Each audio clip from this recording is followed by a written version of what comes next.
Ethan Rivera wasn't supposed to be on the island. As the 34-year-old CEO of Rivera Innovations, he was known in every tech circle for being brilliant, aggressive, relentless. Reporters described him as a hurricane in human form. Investors called him the Golden Brain. But lately, Ethan felt like a ghost of himself. After a brutal corporate war that nearly destroyed his entire company, he suffered a collapse during a meeting. His board forced him to take a break. So he disappeared to the Coral Azure Resort, a private Caribbean island where only the wealthiest could enter. No paparazzi, no negotiations, no noise, just white sand, turquoise waters, and staff who knew how to keep secrets. But peace felt foreign to Ethan. On his first night, as the sun dipped into the horizon, he walked barefoot along the quiet side of the beach. The ocean breeze danced against his shirt. The waves whispered softly. That was when he saw him. A man stood alone where the shoreline curved. Tall, broad-shouldered, wearing a partially unbuttoned white linen shirt that fluttered in the wind. His skin was sun-kissed, his posture confident, elegant even.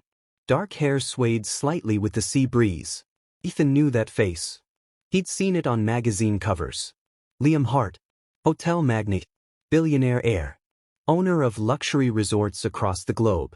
A man powerful enough to change markets with a single phone call. Ethan slowed his steps, careful not to stare, but Liam turned around as if sensing him. Their eyes met.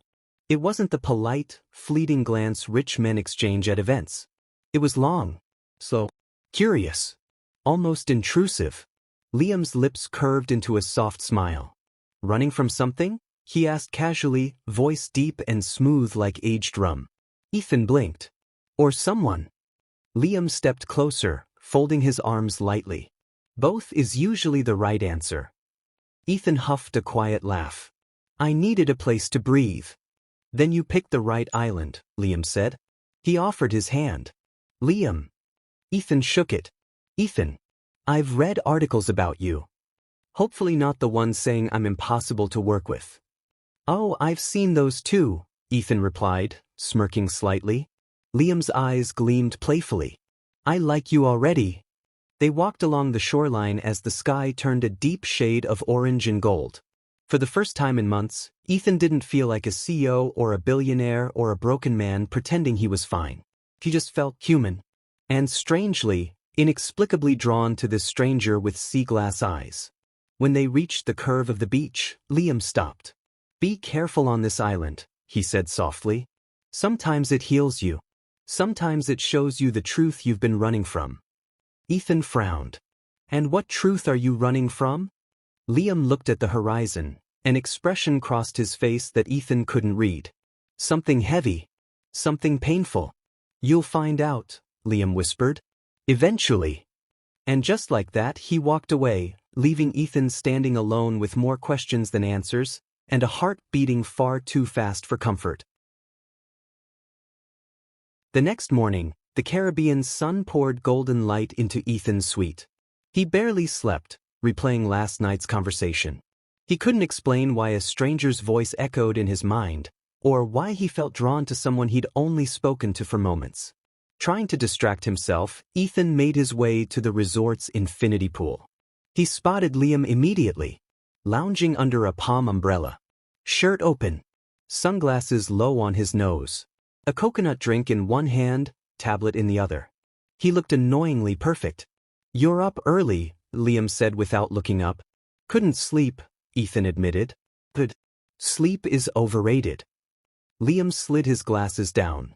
Coffee? Ethan hesitated. Sure. They walked to a private beach bar nearby. The staff greeted Liam by name. Clearly he was a frequent guest. So, Liam said, leaning on the counter. Tell me what happened. Ethan blinked. What do you mean? I can read people, Ethan. You're carrying something heavy. Ethan clenched his jaw. Business. Politics. Betrayal. The usual. Liam nodded slowly. Funny. Same for me. Ethan's brows lifted. Betrayed. Liam's jaw tightened, a shadow crossing his features. My board tried to stage a silent takeover. My closest friend led it. Ethan's heart sank. I'm sorry. Liam shrugged, but his eyes were sad. Loyalty is rare. These days I trust no one. Their eyes met, a moment heavy with shared wounds. Hours passed as they talked about everything and nothing. They swam in the hidden cove. They drank rum beneath the palm trees. They laughed over expensive wine that tasted like rare fruit. For the first time since Ethan arrived, he felt free. That night, a storm rolled in. The sky cracked open with lightning. Winds howled. Rain soaked the resort. Liam found Ethan standing outside the villa, watching the storm. "You'll get sick," Liam said, grabbing his wrist lightly. "Come inside." Ethan followed him into a private villa overlooking the ocean. The rain hammered the glass windows, thunder shaking the walls. Ethan shivered slightly. Liam stepped closer. Too close. "You're shaking." "I'm fine," Ethan whispered. "You're not." Liam reached out and touched Ethan's cheek, gently, as if he were handling something fragile. Electricity rushed through Ethan's entire body. "Liam," he breathed. "You don't have to pretend with me," Liam whispered back. Their lips drifted closer, almost touching, hearts pounding. Then a thunderstrike exploded across the sky. Ethan flinched. Liam pulled back, breath uneven. Nothing more happened. But the air between them changed forever. Something was wrong. Ethan sensed it days before he understood it. Liam stopped joining him for breakfast. He declined their evening walks. He avoided long conversations. Instead, he took secret phone calls on the rocky cliffs. Late-night meetings with men Ethan didn't recognize. Private boats came and went at strange hours. The resort whispered. Guests murmured about corporate espionage. Staff exchanged uneasy glances. One night, Ethan overheard two employees. "That billionaire. Hart. He's hiding. His board is trying to force him out. They say he might disappear." Ethan's stomach twisted. He went straight to Liam's villa. Liam opened the door, surprised. "Ethan. Why didn't you tell me?" Ethan's voice cracked.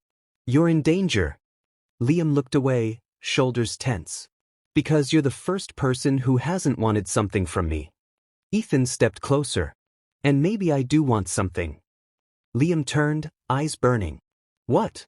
Ethan whispered. Silence. Then Liam grabbed Ethan by the waist and kissed him. Desperate. Painful. Beautiful. Ethan wrapped his arms around him, pulling him closer. Liam kissed him like a drowning man clinging to oxygen. That night, they made love beneath white linen sheets, the storm fading into soft rainfall. Liam held Ethan as if he were the only safe place left in the world. For a brief moment, they believed they had a future. But dawn has a cruel habit of revealing the truth. Ethan woke to sunlight warming his skin. He reached to touch Liam, but the bed was cold. A folded note lay on the pillow. Ethan's chest tightened as he opened it. "You deserve someone who won't destroy you. Not someone hunted by his own empire.